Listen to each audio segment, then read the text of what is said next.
Hello friends, তো আজকে একটা নতুন ব্লগ নিয়ে চলে এলাম। তো আজকে আমার দাদার বৌদির হচ্ছে বিবাহবার্ষিকী, তাই জন্য বৌদি আমাদেরকে হচ্ছে ট্রিট দেবে। তাই জন্য আমি দেখি যে চিকেন আনতে গিয়েছিলাম। তো আজকে পুরো ব্লগটাই তোমাদেরকে দেখাবো, তো চলো দেখে নিই একের পর এক সব। এবার হচ্ছে মাংস আমরা ম্যারিনেট করবো, যে দইটা দিয়ে দিচ্ছি। তাহলে করছো তো দেখো বন্ধুরা, এই যে মশলা কষা হচ্ছে, মশলাটা কাছ থেকে দেখা। মাংসটা ম্যারিনেট করা আছে, দিয়ে মাংসটা কষা কষা হবে।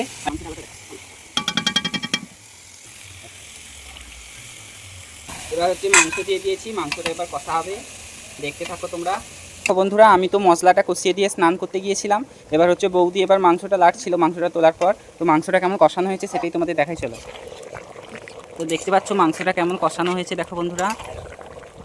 বৌদি এক পিস মাংস তুলে দাও, তো আমি চেক করে দেখি নুন টুন সব ঠিকঠাক হয়েছে কিনা। তো দেখো বন্ধুরা, এবার আমি মাংসটা টেস্ট করে বলবো যে কেমন কষায়, সব নুন টুন ঠিক আছে কিনা। বন্ধুরা, মাংসটা এত টেস্ট হয়েছে তোমাদের কি বলবো,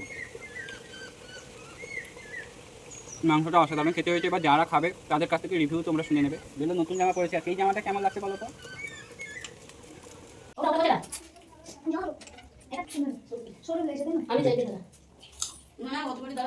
বন্ধুরা, আজকে তো বলছিলাম দাদার বৌদির বিবাহবার্ষিকী আছে, তাই বৌদিকে আমরা একটা সারপ্রাইজ দেওয়ার জন্য থালাটা সাজিয়েছি।